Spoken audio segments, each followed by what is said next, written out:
Remember, everyone who's building anything, the first thing they lay is the foundation. Is that right? Because the foundation have to carry even the weight of the clothing that's on the people that's going to be sitting in the office and the chair and the desk. Before God began the human family, God calculated everything that it would take to carry the weight of a human family, and God's conclusion was, I'm going to construct a foundation and I'm going to call it male. So the male man was built to carry all the weight of the family. Most males are not aware of this. He founded the Bahamas Faith Ministries International and the Myles Munroe International, and he had several other responsibilities that were on his shoulders, some which will appear on your screen right now as I'm speaking to you. Here are his 6 principles to choosing the right male. If you get inspired with any of the principles, feel free to write on the comment section, like, and also share, and help a brother, help your relative, help a friend to know those principles. So guys, enjoy. Today I'm not on the desk, I'm also going to be watching. Enjoy this. Welcome to Close Up with Admire.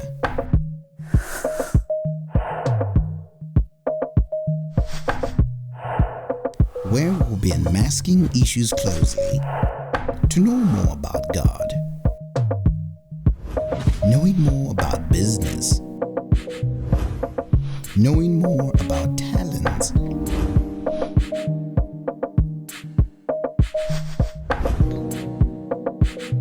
knowing more about societies around and beyond, asking uncommon questions, sharing tips, sharing joy, sharing information. Admire Manyange, a public speaker, musician, and entrepreneur. Subscribe to AD Media SA YouTube channel so that you don't miss an episode.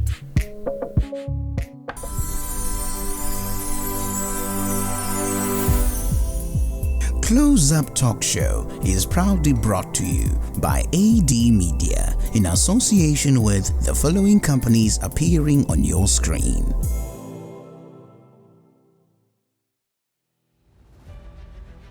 And the first one that God made was male. Whatever something comes out of sustains it. And that's where the word father comes from. So before you marry someone, you've got to check them against the checklist of the beginning.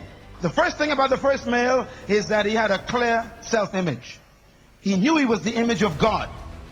That means you don't want to marry a man who's still trying to be like other people.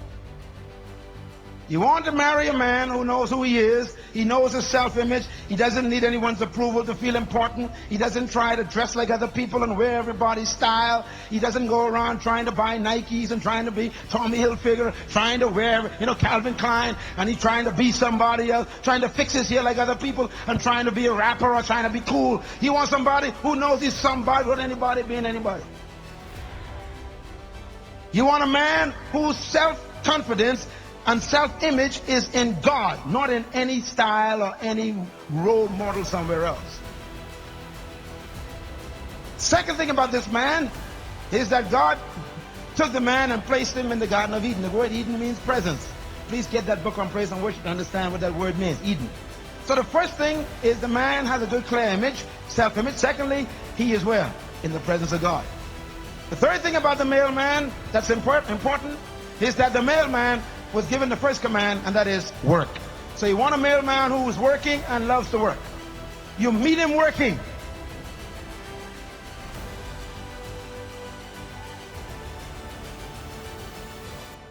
The fourth thing about the male man, in Genesis chapter 1 and chapter 2 rather, you find that this man, in verse 15, God secondly told him to cultivate. That means you need a male man who can cultivate you. To cultivate means to bring the best out of, to develop you, to advance you. Don't marry a man who cannot improve you.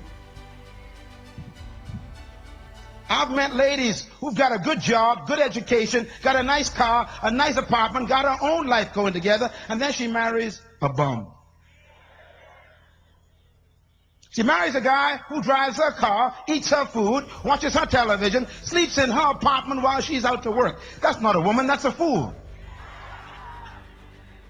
You don't marry a man who decreases your value. You want to marry a guy who will increase and improve your value. Some of you ladies get so desperate because you're 30. You grab anything that comes along in the pants and destroy your quality life.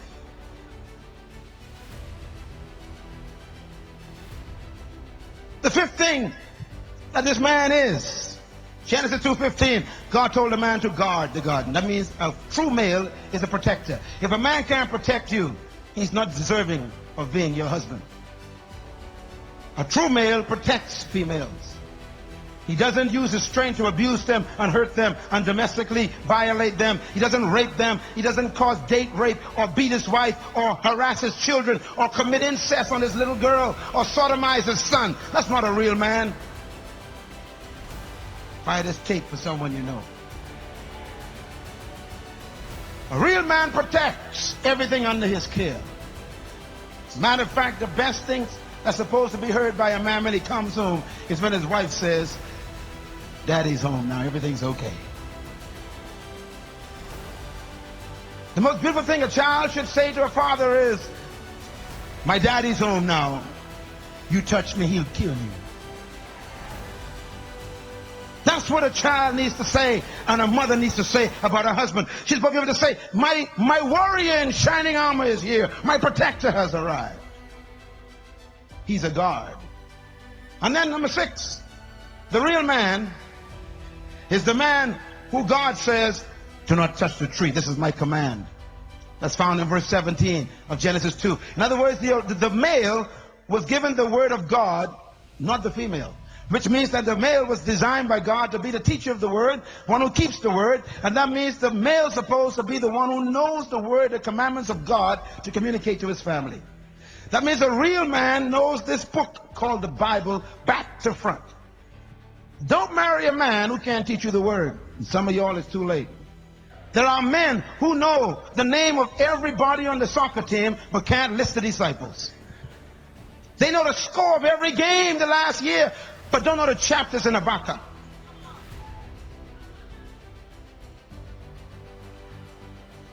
Men, you've got to be like Adam if you want to guarantee a good home. So he must be aware of his image in God. He must be in the presence of God. Love to be in the presence of God. Don't marry a man who stands up with his arms full while everybody is worshiping. You know who were God's best friends? 3 worshipers. And they were all men. And some of you say, well, men, worshiping is for weak men. Worshiping is for sissies, you know. Worshiping is for jellyback men, man. Oh, really? Let me ask you a question. You ever killed a 9-foot giant with a rock? You ever killed a bear with your bare hands? You say you're a man? You ever killed a lion with your own fist? You ever killed 10,000 men with your own sword? Oh, you think you're a man, huh? You ever ran a country and built a city and established the most powerful empire in the world 3,000 years ago? Built it from nothing? You think you're a man? What have you done? You ever killed a giant who cursed at you and you cut his head off and you were just 4 feet and he was 10 feet? You ever done that? You ain't no man. Until you can write the largest worship book in the Bible by David, you ain't a man yet. He knows his image. He's in God's presence. He's working. He's cultivating. He can protect. And he knows the word. Then God says, next verse, it's not good for this man to be alone. So the only man that shouldn't be alone is a man who knows his image, who's in God's presence, who's working, can cultivate you, can protect you, and can teach you the word. That means if a man doesn't know who he is not in God's presence, cannot cultivate you, cannot protect you, cannot teach you God's word, it is good for that man to be alone. Wow. Profound, profound. Thank you so much, everybody, for tuning in and watching today's 6 principles from Dr. Myles Munroe. You heard it yourself. If you have any principle or principles that inspired you, we would like to hear from you, feedback. So please do write on the comment section and just give us your opinions. Like, share, help a brother, help a friend, help help them know these principles, okay? Thank you so much for tuning in again, guys. It's been a pleasure having you on Close Up right here on AD Media SA. Till we meet again next week, same time, same place. Invite a guest and let us continue to know more. Let's know more. Goodbye.